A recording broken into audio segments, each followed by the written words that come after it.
So hello and welcome all D students. एक बार फिर से आप सभी का राजेंद्र कॉलेज की ऑनलाइन क्लास में स्वागत है, जो कि हर वीडियो में शुरुआत में हम यही बोलते हैं। तो फिर से एक बार सभी का स्वागत है। जैसे कि हम लोग कॉलिगेटिव प्रॉपर्टीज को पढ़ रहे हैं, आइए उसी कॉलिगेटिव प्रॉपर्टीज की सीरीज में आगे की ओर बढ़ते हैं। और आज हम जो टॉपिक पढ़ेंगे वो है हमारा हिमांक में अवनमन, यानी कि क्या है, डिप्रेशन इन फ्रीजिंग पॉइंट, है ना। इसके पहले हम क्या पढ़ के आ रहे हैं, क्वथनांक में उन्नयन, एलिवेशन इन बॉइलिंग पॉइंट। आज हमको क्या पढ़ना है, हिमांक में अवनमन, यानी कि डिप्रेशन इन फ्रीजिंग पॉइंट। तो जैसा कि हमने वहां पे आपको एक क्वथनांक की नई डेफिनेशन बताई थी, तो सेम वही प्रोसेस यहाँ होना है, एकदम बिल्कुल सेम उसी की तरह है, एकदम उसी से मिलता जुलता है। अगर आप लोग वो वीडियो नहीं देखे हैं तो एक बार जाके उस लिंक के माध्यम से वीडियो को देखिए और समझिए, क्योंकि आज का पूरा टॉपिक जो है सेम उसी तरीके से रिलेटेड है। एक बार आप उस वीडियो को देखे रहेंगे तो ये वीडियो और ये टॉपिक और ये लेक्चर बहुत आसानी समझ में आएगा। तो वही बात, जैसे हमने उसमें सबसे पहले क्या जाना था, क्वथनांक की परिभाषा को जाना था, क्वथनांक की डिफिनेशन को जाना था। तो यहाँ पे सबसे पहले हमको क्या जानना है कि आखिर में ये हिमांक यानी कि फ्रीजिंग पॉइंट होता क्या है ना। हिमांक यानी कि फ्रीजिंग पॉइंट, तो आइए बताते हैं आपको, और बताते हैं इसके बाद समझाते हैं। तो लिख लीजिए सभी लोग साथ साथ में। क्या होगा कि वह ताप जिस पर किसी पदार्थ की, वह ताप जिस पर किसी पदार्थ की, किसी पदार्थ की ठोस तथा द्रव अवस्थाओं के, ठोस तथा द्रव अवस्थाओं के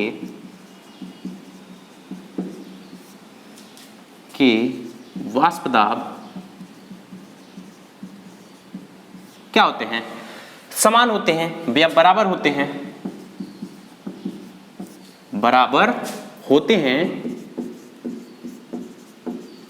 क्या कहलाता है, हिमांक, यानी कि फ्रीजिंग पॉइंट कहलाता है। फ्रीजिंग पॉइंट कहलाता है ना। क्या कह रहा है, क्या कह रहा है कि वह ताप जिस पर किसी पदार्थ की ठोस तथा द्रव अवस्थाओं के वाष्प दाब बराबर होते हैं, हिमांक यानी कि फ्रीजिंग पॉइंट कहलाता है। मतलब कि भाई जैसे मान लो हमारे पास कोई द्रव होगा, है ना, द्रव होगा, तो उसको आप क्या करते हो, ठंडा करते आते हो, ठंडा करते आते हो, ठंडा करते आते हो, ठंडा करते आते हो, तो वो किस में कन्वर्ट हो जाता है, बर्फ में कन्वर्ट हो जाता है। तो एक कोई ऐसा पॉइंट रहता होगा ना, जहां के जिसके इधर तुरंत हमको द्रव मिलता है, जिसके इधर हमको पूरा का पूरा ठोस मिलता है। लेकिन ये जो पॉइंट होता है, इस पे हमको द्रव भी मिल सकता है, ठोस भी मिल सकता है ना। तो इसी पॉइंट को हम लोग क्या कह रहे हैं, द्रव भी मिल सकता है, ठोस भी मिल सकता है। यहाँ पे इसी पॉइंट को हम लोग क्या कह रहे हैं, आपका हिमांक कह रहे हैं। यानी कि वह ताप जिस पर किसी पदार्थ की ठोस तथा द्रव अवस्थाओं के वाष्प दाब बराबर होते हैं, उसी को हम लोग फ्रीजिंग पॉइंट कहते हैं। तो उम्मीद है कि समझ गए होगे कि फ्रीजिंग पॉइंट होता क्या है। अब जैसा कि वहां पे हम लोग क्या पढ़े थे, उस वाले में एलिवेशन इन बॉइलिंग पॉइंट पढ़े थे, यानी कि क्वथनांक में उन्नयन। उन्नयन मतलब कि जो क्वथनांक था, जो टेम्परेचर था, ताप वो क्या हो जा रहा था, बढ़ जा रहा था, है ना। शुद्ध विलायक था, विलयन के ताप जो अंतर था, डिफरेंस, मतलब कि सेम वैसे ही यहाँ पे भी है। हमको यहाँ पे क्या पढ़ना है, हिमांक में अवनमन। वहां पे उन्नयन पढ़े थे किसमें, क्वथनांक में, और यहाँ पे अवनमन पढ़ेंगे किसमें, हिमांक में। तो अब आइए समझते हैं।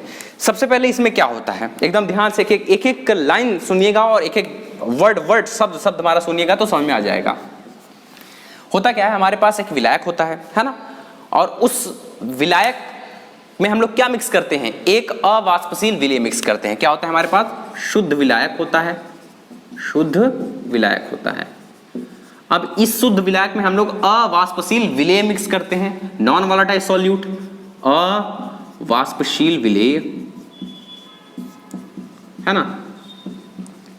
तो जैसे ही इसमें अवाष्पशील विलेय मिक्स करते हैं, फिर काम क्या होता है कि जो हमारा वेपर प्रेशर यानी कि वाष्प दाब होता है, वाष्प दाब, ये बॉक्स क्यों बना दिया, क्योंकि इनके मिलने से अब ये क्या बन जा रहा है, ये एक विलयन बन जा रहा है। क्या बन जा रहा है, ये विलयन बन चुका है ना।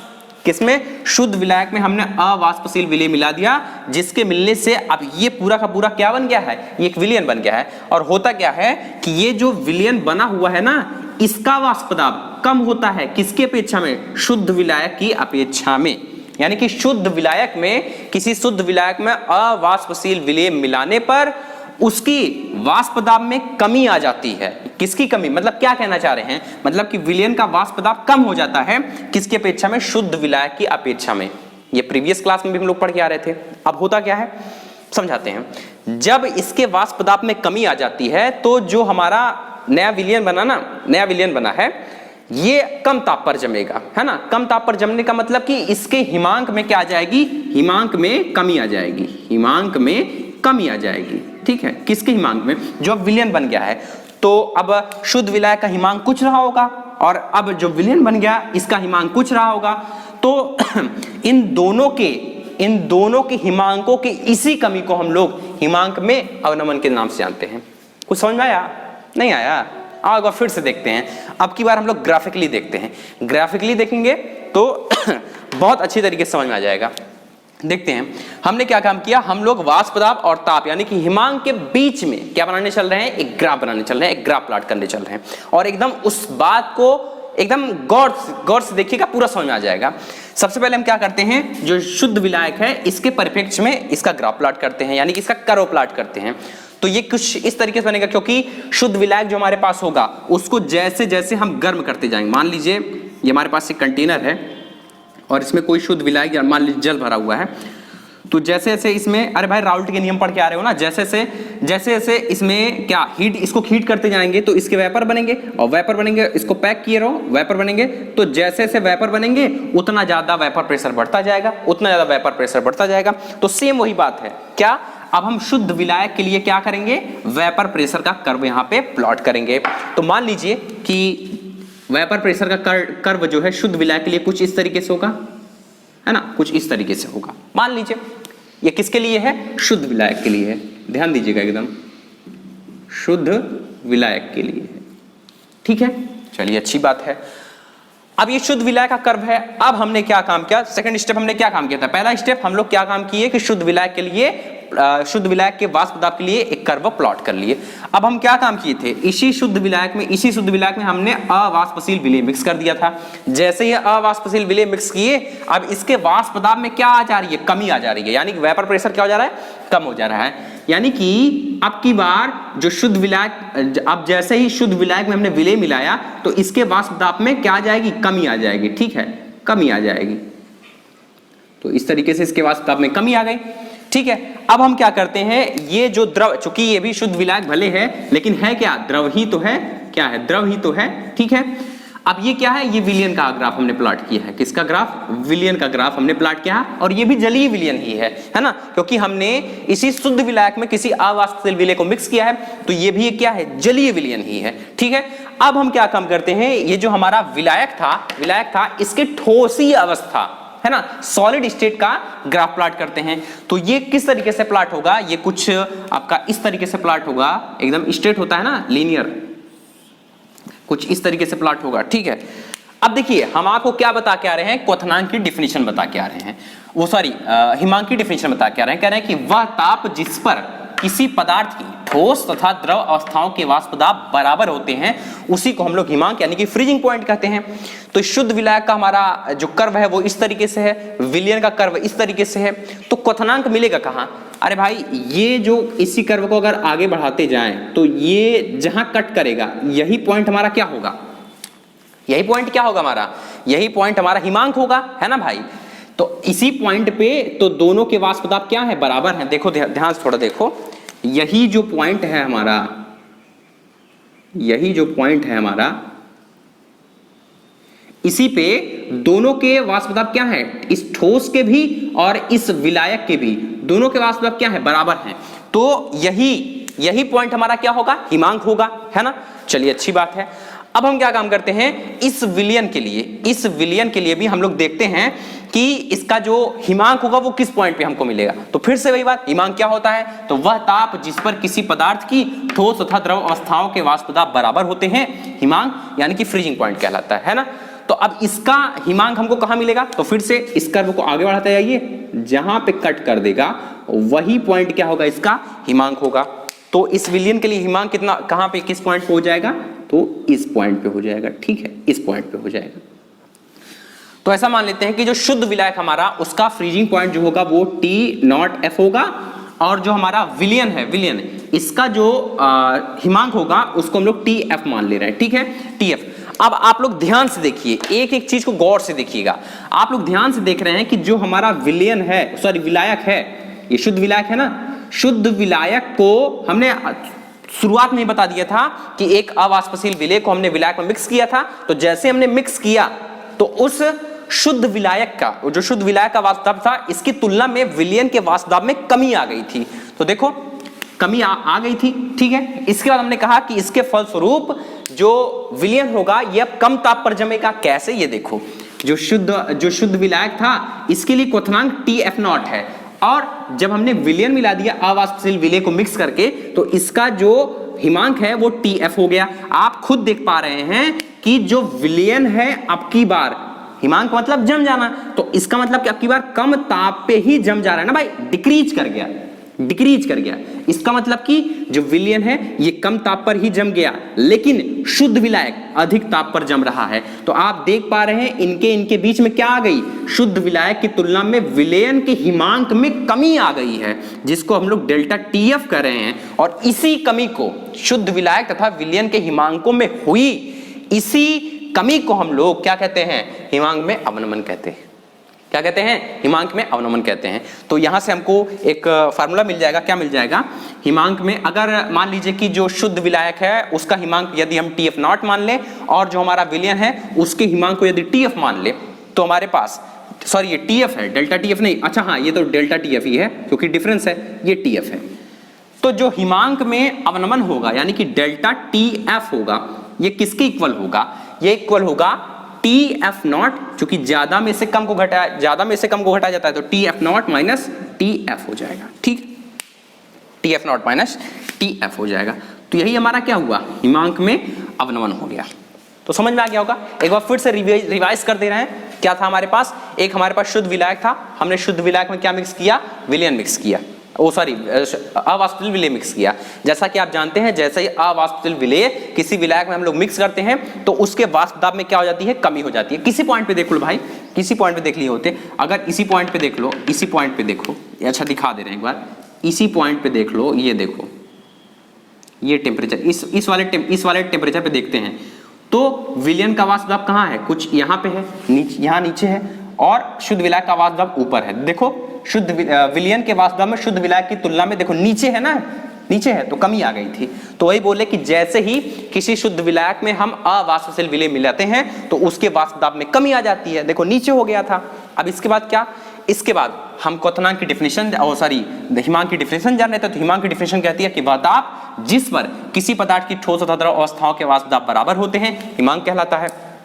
तो बस हमने ठोस का भी एक कर्व बना दिया था कि ठोस के लिए वाष्प दाब का कर्व कैसा होगा। ठोस में भी वाष्प दाब बनते हैं, बहुत कम लेकिन बनते हैं, ठीक है। तो हम क्या काम किए, शुद्ध विलायक के कर्व को आगे बढ़ाए, जहां पे ये ठोस वाले के कर्व को कट कर दिए, वही उसका क्या हो गया, हिमांक हो गया, जिसको हमने TF0 से प्रदर्शित किया।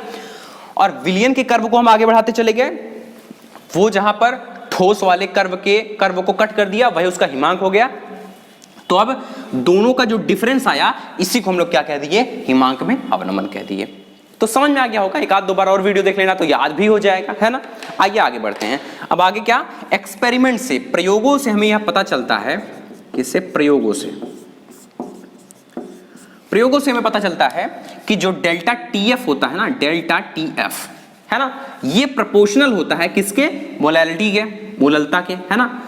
अच्छा, अब यही डेल्टा TF, ये जो प्रोपोर्शनल है, इसी को हटाने के लिए हम लोग क्या एक कांस्टेंट यूज करते हैं, जिसको हम लोग क्या कहते हैं, KF कहते हैं। क्या कहते हैं, KF। तो ये क्या हो जाएगा आपकी बार, delta TF equal to KF into M हो जाएगा। क्या हो जाएगा, KF इंटू M, ठीक है।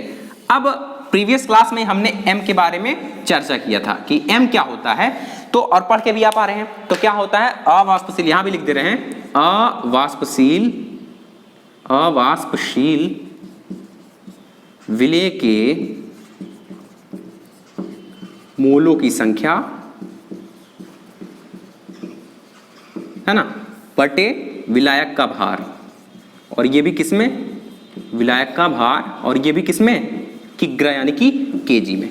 अब आप देख रहे हो कि ये किस पे डिपेंड कर रहा है, ये सॉल्यूट मोलों की संख्या पे, विलेय के मोलों की संख्या पे डिपेंड कर रहा है। इसका मतलब ये एक कॉलिगेटिव प्रॉपर्टी है, ये प्रूफ कर रही है, उसके नेचर पे नहीं डिपेंड है, नंबर ऑफ सॉल्यूट पे डिपेंड कर रहा है। इसका मतलब कि ये एक कॉलिगेटिव प्रॉपर्टी है। बता के आ रहे थे ना, तो समझ में आ गया होगा आपको।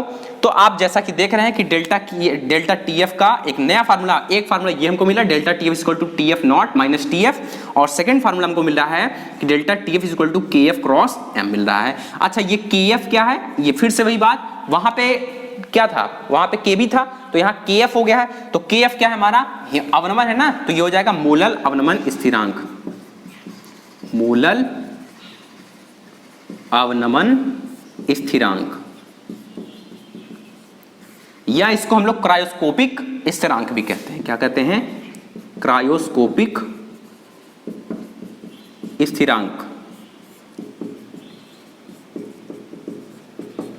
तो समझ में आ गया होगा। अच्छा, मान लीजिए ऐसा सपोज करो कि आपको कोई कह दिया कि डिफाइन कीजिए कि ये, क्योंकि ये बोर्ड में पूछा भी जाता है कि मोलल अवनमन स्थिरांक की परिभाषा बताइए। तो मोलल अवनमन स्थिरांक की परिभाषा क्या हो सकती है, मिटा दें। अच्छा, ये ऊपर मिटा दे रहे हैं, फिर यहीं लिख दे रहे हैं, ठीक है। इसको पहले उतार लो, इसको पहले उतार लो, फिर इसके बाद हम मिटा दे रहे हैं इसको, ठीक है। मान लो कि कोई कह दिया कि मोलल अवनमन स्थिरांक की परिभाषा लिखिए। अच्छा, इसको मिटा दे रहे हैं, इतना तो लिख लियोगे ना, चलो इतना मिटा दे रहे हैं, मोलल अवनमन स्थिरांक की परिभाषा, ठीक है।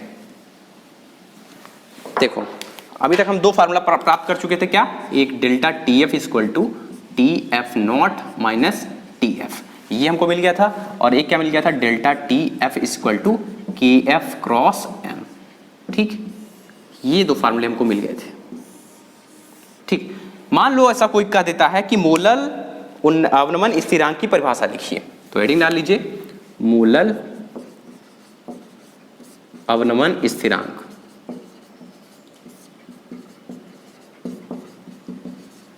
है ना।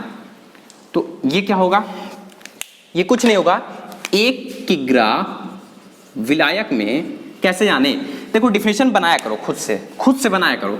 जैसे हमारे पास यही T F equal to K F cross M है, तो यदि यहाँ पे यम इक्वल टू 1 ले लो, है ना, यदि यम इक्वल टू 1 ले लो, तो जो के एफ की वैल्यू होगी, यम इक्वल टू 1 लोगे तो के एफ की वैल्यू डायरेक्टली इक्वल हो जाएगी किसके, डेल्टा टी एफ यानी कि हिमांक में अवनमन के। यानी कि एक किग्रा विलायक में एक मोलल जो विलेय है हमारा, उसको मिलाने पर जो भी अवनमन हो रहा है, इसी को हम लोग क्या कहते हैं, हिमांक में अवनमन। तो लिख दे रहे हैं कि एक किग्रा विलायक में एक मोल विलेय मिलाने पर हुआ अवनमन क्या कहलाता है, आपका केएफ यानी कि मोलल अवनमन स्थिरांक कहलाता है, मोलल अवनमन स्थिरांक कहलाता है।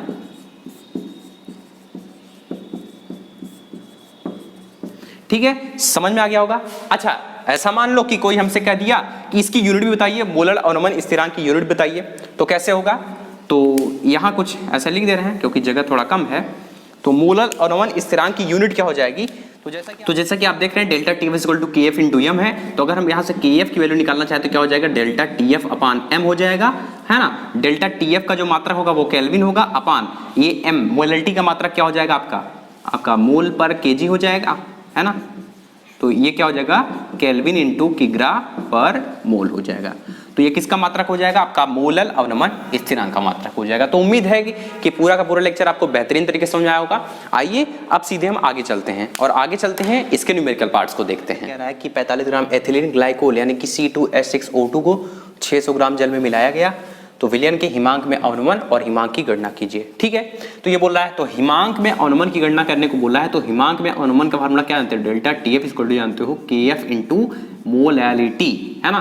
केएफ की वैल्यू दी गई है 1.86 केल्विन किग्रा पर मोल। तो आइए रख देते हैं हम लोग, डेल्टा टीएफ इक्वल टू क्या हो जाएगा, केएफ की वैल्यू 1.86 इंटू मोलैलिटी यानी मोललता की वैल्यू, अवाष्पशील विलेय के मोलों की संख्या। तो अवाष्पशील विलेय कौन है, एथिलीन ग्लाइकोल है। इसके मोलों की संख्या क्या हो जाएगी W/M। तो W कितना दिया है 45 ग्राम दिया गया है ना। यम, तो यम कितना हो जाएगा 12 दूना 24 प्लस 6 कम 6 प्लस और क्या हो जाएगा 16 दूना 32, तो ये हो जाएगा 32। तो टोटल ये हो जाएगा 45/62 62 हो जाएगा, और इसको काट देंगे तो हो जाएगा 0.73 मोल आ जाएगा, है ना। यानी कि सॉरी इतना, यहीं पे आप जानते रहिए कि m के जगह पे हम लोग जो अवाष्पशील विलय के मोलों की संख्या होती है 0.73 रखेंगे, ठीक है। तो काट दिए पूरा बटे विलायक का भार किसमें केजी में, तो विलायक कितना है 600 ग्राम है, तो 600 ग्राम बटे इसको आप क्या लिख सकते हो 1000, क्योंकि केजी में हमको कन्वर्ट करना है। तो अब ये क्या हो जाएगा डेल्टा TF इक्वल टू ये हो जाएगा 1.86 इंटू कितना मोल हो गया था 0.73 मोल, तो 0.73 मोल अपान ये 600/1000 यानी कि 0.6 kg आप कर सकते हैं 0.6 kg। तो इसको ले देके सॉल्व करेंगे तो डेल्टा TF की वैल्यू आ जाएगी 2.2 केल्विन आ जाएगी, ठीक। आप इसको सॉल्व कर लीजिएगा, याद है हमको इसका आंसर, इसलिए हमने लिख दिया है कि डेल्टा TF की वैल्यू क्या हो जाएगी 2.2 केल्विन। ये आया क्या, ये आया हिमांक में अवनमन, क्या आया हिमांक में अवनमन, ये आ गया। अभी बोला क्या हिमांक की भी गणना करनी है, तो हिमांक की भी गणना करनी है, और किसके हिमांक की विलयन के हिमांक की, विलयन की हिमांक की गणना करनी है। तो आप जैसा कि आप जानते हो अभी पढ़ के आ रहे हो डेल्टा TF इक्वल टू क्या होता है TF0 माइनस TF होता है ना। तो विलयन का हिमांक क्या होता है TF होता है, तो TF की वैल्यू अगर निकालनी होगी तो क्या करना पड़ेगा हमको, तो TF0 माइनस डेल्टा TF करना पड़ेगा, है कि नहीं है। तो ये क्या हो जाएगा T, इसको आप TF लिख सकते हो ना TF, तो ये हो जाएगा TF0 माइनस डेल्टा TF। तो TF0 की वैल्यू कितनी दी गई है, TF0 की वैल्यू हमें नहीं पता है, 273 केल्विन होता है ना, 273.15 केल्विन होता है। अरे भाई जल बोला है ना, तो जल का क्या होता है शुद्ध विलायक का हिमांक, तो 273.15 केल्विन हो जाएगा, ये तो जानते ही हो। इसके बाद माइनस डेल्टा TF की वैल्यू कितनी है, डेल्टा TF की वैल्यू हम लोग निकाल के आ रहे हैं, कितनी निकाल के आ रहे हैं 2.2 केल्विन, तो ये हो जाएगा माइनस 2.2 केल्विन, और इसका जो आप आंसर आएगा ये आ जाएगा 270.95 केल्विन, ठीक है। तो बहुत आसान सा था, प्रीवियस लेक्चर जो देखा होगा उसको और आसान लग रहा होगा। ये नेक्स्ट न्यूमेरिकल की ओर चलते हैं, जो कि हमारा कह रहा है कि 7.5 ग्राम पदार्थ को 75 ग्राम जल में घोलने पर हिमांक में 1.2 डिग्री सेल्सियस की कमी हुई। कितनी कमी हुई हिमांक में 1.2 डिग्री सेल्सियस, यानी कि ये किसकी वैल्यू दे दिया है डेल्टा TF की वैल्यू दे दिया है, ठीक है। 7.5 ग्राम ये विलय हो गया, 75 ग्राम जल विलायक हो गया आपका। तो चलिए सॉल्यूशन देखते हैं हम लोग, बहुत आसान है ये वाला भी। तो क्या बोला है कि पदार्थ का अणुभार ज्ञात कीजिए। तो हिमांक में जो अवनमन होता है उसका फार्मूला आप क्या जानते हो, delta TF equal to KF into M जानते हो। अणुभार हमसे ज्ञात करने को बोला है ना। तो डेल्टा TF की वैल्यू कितनी दी गई है 1.2 डिग्री सेल्सियस, तो 1.2 डिग्री सेल्सियस हो जाएगा इक्वल टू KF की वैल्यू हमको शायद नहीं दिया है, लेकिन कितना होता है प्रीवियस हम बोले थे ना विलायक के लिए फिक्स ही होता है, तो यहाँ पे भी विलायक क्या है जल ही है। पिछले सवाल में हम लोग यूज किए थे ना 1.86, तो वही यहाँ पे 1.86 केल्विन की ग्राम पर मोल होता है इनटू। अब मोलालिटी का फार्मूला क्या होता है, अवाष्पशील विलय के मोल, याद हो जाना चाहिए था अब तक, तो अवाष्पशील विलय के मोलों की संख्या बटे विलायक का भार केजी में। तो अवाष्पशील विलय के मोलों की संख्या क्या हो जाएगा W/M, W दिया है 7.5 ग्राम, तो कितना हो जाएगा 7.5 ग्राम अपान W/M, यम ही तो हमसे पूछा है ना, अणुभार बटे विलायक का भार केजी में। तो विलायक कितना है 75 ग्राम है, तो इसके बाद केजी में बोला है तो बटे 1000 हो जाएगा, ठीक, केजी में कन्वर्ट करना है। तो अब यहाँ से हमको निकालना क्या है M निकालना है, तो आइए हल करते हैं इसको। तो क्या हो जाएगा 1.2 इक्वल टू ये कितना हो जाएगा 1.86 इंटू 7.5 अपान M इंटू 1000 अपान 75, कितना हो जाएगा। इसको सॉल्व करते हैं तो कितना हो जाएगा, सॉल्व कर लोगे कि कर दे रहे हैं 1.2 इक्वल टू 1.86 है ना। अच्छा एक जीरो अगर इसमें गुणा हो जाए तो कितना हो जाएगा 75 हो जाएगा, ये बटे इस 75 को इसके साथ ले लो 75 हो जाएगा इंटू ऊपर कितना बचेगा 100 बटे नीचे कितना बचेगा M बचेगा, 75 से 75 कैंसिल। अब ये क्या हो जाएगा 1.2 इक्वल टू 100 का गुणा 1.86 में कर दो तो 186 हो जाएगा बटे M हो जाएगा, यही हो जाएगा ना। M इधर आ जाएगा तो क्या हो जाएगा M इक्वल टू वो 186 बटे 1.2 काट दोगे आ जाएगा 155। तो अणुभार कितना आ गया 155। ठीक है, ध्यान रहे ये 2019 में आपके यूपी बोर्ड एग्जाम में क्वेश्चन आया हुआ है, इसका मतलब कि इंपॉर्टेंट भी है, तो इसको लगाइए और हम लोग चलते हैं आगे की ओर। चलिए तो नेक्स्ट न्यूमेरिकल की ओर बढ़ते हैं। नेक्स्ट न्यूमेरिकल क्या कह रहा है, कह रहा है कि 0.25 ग्राम ग्लूकोज अणुभार इसका 180 को 25 ग्राम जल में घोलने पर, यानी कि 2.25 ग्राम ग्लूकोज जो हो गया वो आपका विलेय हो गया, 25 ग्राम जल आपका विलायक हो गया। हिमांक में कमी भी दे दी है, यानी कि डेल्टा टी एफ की वैल्यू 0.93 डिग्री सेल्सियस की कमी आ जाती है। जल के मोलल अवनमन स्थिरांक की गणना कीजिए, यानी कि KF हमसे पूछ लिया है ना। फार्मूला क्या जानते हैं, delta T F is equal to KF into M जानते हैं। ठीक है, अब डेल्टा टी एफ की वैल्यू दे के रखा है 0.93 degree Celsius equal to KF की वैल्यू हमको निकालनी है। अच्छा, बार बार बोल रहे हैं मोलैलिटी क्या है, अवाष्पशील विलेय के मोलों की संख्या बट्टे विलायक का भार कि ग्राम में, रट डालो ना भाई। तो अवाष्पशील विलेय के मोलों की संख्या क्या हो जाएगी, W/M।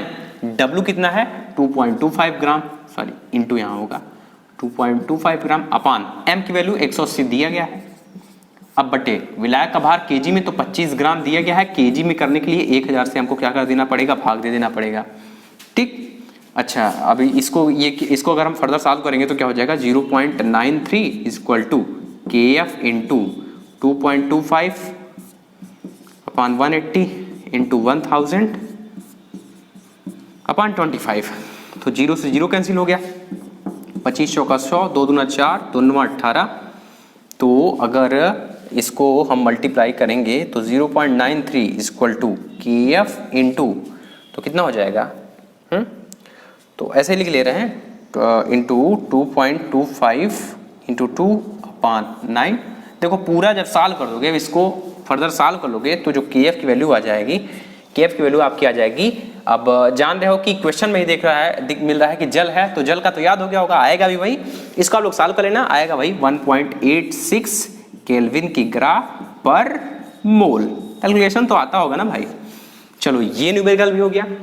अब देखो आपकी स्क्रीन पे इसी से, और ये जानते हो ये बोर्ड एग्जाम में आया हुआ है, शायद 2020 में आया हुआ है क्या, या 2018 में, याद नहीं है, लेकिन आया हुआ है। अच्छा, अब इससे रिलेटेड 2 न्यूमेरिकल आपके स्क्रीन पे डिस्प्ले हो रहा होगा, और वो दोनों बोर्ड एग्जाम में आया हुआ है, उसको अपने से ट्राई कीजिए। ठीक है, आए चलते हैं अगले क्वेश्चन की ओर, वो भी बोर्ड एग्जाम में आया हुआ है।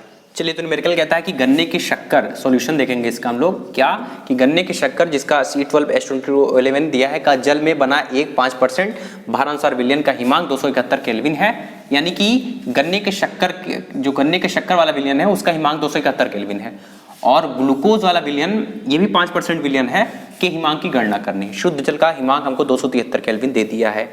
अब 5% भारानुसार कहने का मतलब कि जो हमारा 5% भारानुसार, इसका कहने का मतलब समझ लीजिए, इसका कहने का मतलब ये है कि 100 ग्राम विलयन में 5 ग्राम हमारा विलेय है, 100 ग्राम विलयन में हमारा 5 ग्राम विलेय है, यानी कि विलायक कितना हो जाएगा, तब विलायक हो जाएगा 100 माइनस 5 बराबर 95 ग्राम, इतना विलायक है हमारा।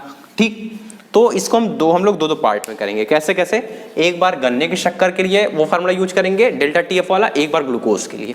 तो सबसे पहले किसके लिए देखते हैं, गन्ने के शक्कर के लिए, गन्ने के शक्कर के विलयन के लिए, है ना। तो इसके विलयन के लिए क्या हो जाएगा, वही बात डेल्टा TF, तो delta TF equal to KF into M होता है ना। डेल्टा TF की वैल्यू हमको नहीं पता है, लेकिन डेल्टा TF इक्वल टू क्या जानते हो, TF नॉट माइनस TF, ये जानते हो। TF नॉट क्या होता है, विलायक का हिमांक, और TF क्या होता है, विलयन का हिमांक। तो TF नॉट शुद्ध जल का हिमांक 273.15 केल्विन दिया है, तो 273.15 केल्विन माइनस जो हमारा विलयन है उसका 271 केल्विन ये दिया है, तो 271 केल्विन हो जाएगा, और इसको जब घटा दोगे तो आ जाएगा 2.15 केल्विन, यानी कि डेल्टा TF की वैल्यू कितनी आ गई, 2.15 केल्विन। उसको मिटा दें, इसका काम हो चुका है। ठीक, चलिए, इक्वल टू KF की वैल्यू नहीं दी गई है तो ऐसे लिख लो, इनटू मोलैलिटी। मोलैलिटी क्या होता है, अवाष्पशील विलेय के मोलों की संख्या बट्टे विलायक का भार कि ग्राम में। तो अवाष्पशील विलेय के मोलों की संख्या, तो विलेय के मोल मोलों की संख्या। तो मोल क्या होता है, W अपान M, W यानी कि विलेय की मात्रा, तो विलेय की मात्रा कितनी हो गई, 5 ग्राम विलेय हो गया है। ठीक है, गिर गया था, लगभग हर लेक्चर में एक बार ही गिरता है। तो 5 ग्राम विलेय है, तो W कितना हो जाएगा, 5 ग्राम बटे W अपान M, तो M C12H22O11, इसके लिए M सॉल्व करोगे तो 342 आएगा, लिख दे रहे हैं, सॉल्व कर लेना। ठीक, बटे अब क्या, विलायक का भार किसमें, किग्रा में, तो विलायक कितना है, 5 ग्राम विलेय 100 ग्राम में मिला था, तो ये 100 ग्राम विलयन मिला था, तो विलायक कितना आ गया था, 95 ग्राम। ठीक, तो हमको चाहिए किसमें, किग्रा में, तो ये हो जाएगा 95 बटे 1000। ठीक, इसको और अगर सॉल्व करोगे तो हो जाएगा 2.15 इक्वल टू KF इंटू ये कितना हो जाएगा 5/342 इंटू 1000 अपान 95 हो जाएगा। इसको इक्वेशन नंबर फर्स्ट मान लो। ठीक, चलिए अब सेम टू सेम इसको मिटा दे रहे हैं। यही देखो यहाँ 5% विलयन ग्लूकोज के लिए भी है, तो यही होगा 5 ग्राम विलेय होगा, 100 ग्राम विलयन होगा और 95 ग्राम विलायक होगा, जल 95 ग्राम होगा, सेम। ठीक, अभी यूज करेंगे इसको भी। तो आइए देखते हैं अब क्या, गन्ने की शक्कर के विलयन के लिए हम लोग देख चुके हैं, अब हम लोग किसके लिए देखेंगे, ग्लूकोज के विलयन के लिए। किसके लिए, ग्लूकोज के विलयन के लिए, ग्लूकोज के विलयन के लिए। ठीक, चलिए ग्लूकोज के विलयन के लिए फिर से वही बात, delta TF equal to KF into M। यहां पे तो यही डेल्टा TF ही तो निकालना है, तो डेल्टा TF वैसे लिखे रहो, तो delta TF equal to KF की वैल्यू भी नहीं पता है हमको, इंटू मोलैलिटी। मोलैलिटी क्या होता है, अवाष्पशील विलेय के मोलों की संख्या, बस वही सेम। 5% बोला है, यानी कि विलेय कितने हो जाएंगे, 5 ग्राम हो जाएगा, तो 5 बटे, अब यहाँ पे ग्लूकोज है और ग्लूकोज का मोल द्रव्यमान कितना होता है, याद हो गया होगा, इतने बार यूज कर चुके हो, 180 होता है, तो 180 अपान विलायक का भार किसमें, किग्रा में, तो विलायक कितना है 95 ग्राम, अभी निकाल के आ रहे थे ना, तो 95 बटे 1000 ये हो जाएगा। ठीक, चलिए और इसको सॉल्व करना चाहें तो डेल्टा TF इक्वल टू क्या लिख सकते हैं, KF इंटू 5/180 इंटू 1000 अपान 95, इक्वेशन नंबर सेकेंड हो गया। अब क्या करते हैं, इक्वेशन नंबर जो इक्वेशन सेकेंड है, it will divide by equation number first. तो ऐसा करने पे क्या होगा, तो इक्वेशन नंबर 2 ये है, तो हो जाएगा डेल्टा TF अपान 2.15 हो जाएगा इक्वल टू KF से KF कैंसिल हो जाएगा, 2 डिवाइडेड बाय फर्स्ट है ना, तो KF से KF कैंसिल, 5 से 5 कैंसिल, 1000/95 से 1000/95 कैंसिल।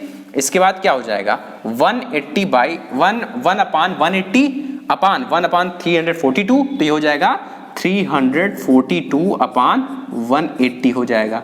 इसको फर्दर सॉल्व करोगे तो अगर इसको काट दो, मान लो अगर 180 और 342 को काट दो तो ये कितना आएगा 1.9 आएगा, और तो यहाँ से सॉल्व करने पे डेल्टा TF की वैल्यू क्या आ जाएगी 1.9 इंटू 2.15।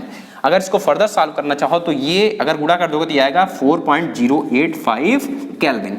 ठीक है, यानी कि हिमांक में अवनमन कितना आ गया है, यानी हिमांक में अवनमन आ गया है 4.085 केल्विन, है ना, इतना आ गया है।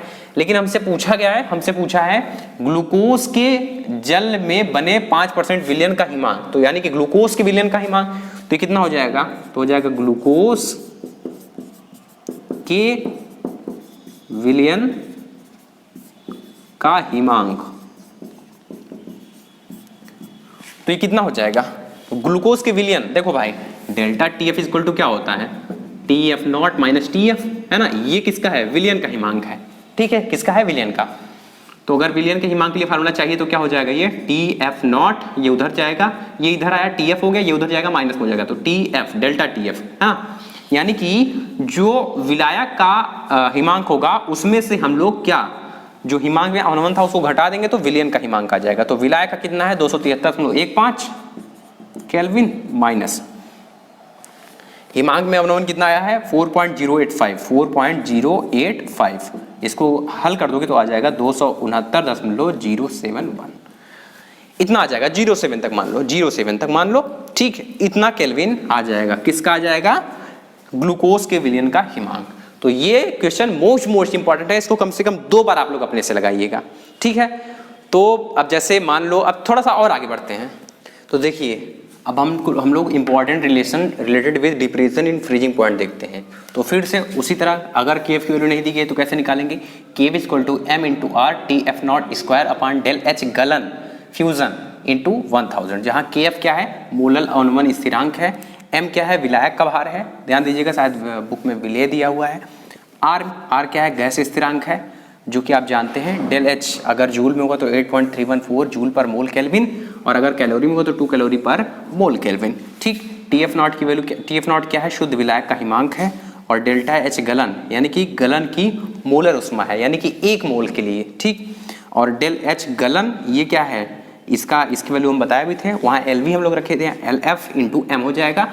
अगर इस वैल्यू को पुट करेंगे, जैसे ये देखो के एफ की वैल्यू है तो M into R into T F not square upon, अगर यहाँ पर रख रहे हैं एल एफ इंटू एम तो एम से एम गुड़े 1000 भी रहेगा, तो एम से एम कैंसिल, ले दे के क्या आ जाएगा, K equal to R into two F T F not square upon L F into 1000, जहाँ पे एल एफ क्या है, विलायक की गलन की गुप्त उष्मा प्रति ग्राम, ये प्रति ग्राम है एल एफ, और ये क्या है, पर मोल है, मोलर उष्मा पर मोल है डेल एच गलन, ठीक।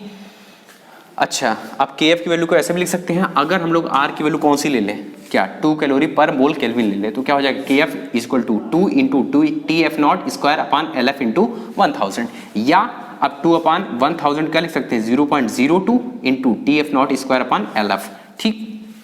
चलिए एक एग्जांपल ले रहे हैं जल के लिए, तो जल के लिए आप जानते हैं टी एफ कितना होता है, 273 केल्विन होता है ना, 0 डिग्री सेल्सियस, और एल एफ कितना होता है, 80 कैलोरी पर ग्राम होता है, ठीक। ये दिया है क्वेश्चन में, मान जल के लिए एक क्वेश्चन ऐसे पूछ लेता है, जल के लिए टी एफ नॉट इतना है, एल एफ इतना है, इसके लिए के एफ की वैल्यू बताइए, है ना, मोलल अवनमन स्थिरांक की वैल्यू बताइए, तो क्या बस ये वाला आपका फार्मूला जो नया ये वाला फार्मूला है इसको पकड़िए, 0.002 हो जाएगा, सॉरी 0.02 होगा शायद, देख लीजिएगा 002 होगा, ठीक, 002 कहाँ बना लीजिएगा उसको, 002 इंटू 273 का स्क्वायर, चूंकि टी एफ नॉट का स्क्वायर रहता है ना, तो 273 का स्क्वायर हो जाएगा, और इसको सॉल्व कर देंगे तो आएगा 1.863 केल्विन की ग्राम पर मोल के एफ की वैल्यू, और यही हम लोग हर सवाल में यूज करते हुए आ रहे हैं। अच्छा, अब के बी तथा के एफ में संबंध भी देख लीजिए, के बी और के एफ में संबंध होता है, टी बी दोनों का फार्मूला, के बी पिछले वाले में बताए थे, के बी के लिए फार्मूला, के एफ के लिए यहाँ बता के आ रहे हैं, तो दोनों को 2 समीकरण मान के डिवाइड कर दोगे तो ये रिलेशन आ जाएगा, क्या, T B not square upon L B into L F upon T F not square. अगर आप जैसे मान लो जल के लिए अगर हमको यही निकालना हो गया, जल के लिए, तो टी बी नॉट ये कितना होता है, 373 केल्विन होता है ना, बटे एल वी कितना होता है, ये टीबी बॉइलिंग होता है ना, ये तो 373 होता है, और टीएफ नॉट, टीबी और टीएफ को एक साथ ले रहे हैं, टीएफ नॉट कितना होता है जल के लिए, तो 273 केल्विन होता है, इनटू एलएफ आप जानते हैं कितना होता है, ये देखिए 80 कैलोरी पर ग्राम, ये जान रहे हैं, बटे, और एलवी पिछले वाले में बॉइलिंग पॉइंट वाले में गुप्त उष्मा के लिए, इसके लिए क्या यूज किए थे हम लोग, 540 कैलोरी पर ग्राम, तो ये 540 कैलोरी पर ग्राम, इस पूरे को अगर हम लोग सॉल्व करेंगे तो आएगा 0.276, है ना, क्या आ जाएगा, के बी बाई के एफ क्या आ जाएगा, 0.276, इतना आ जाएगा। यानी कि जल के लिए हमेशा आप जानते रहे के एफ इज ग्रेटर देन के बी, ये जानते रहिए, के एफ की वैल्यू हमेशा के बी से ज़्यादा होती है। तो ये इंपॉर्टेंट रिलेशनशिप था, उम्मीद है कि आपको समझ में आ गया होगा। आज के लिए इतना ही करते हैं, अगले लेक्चर हम लोग नेक्स्ट कॉलिगेटिव प्रॉपर्टी को देखेंगे, तब तक के लिए बाय बाय।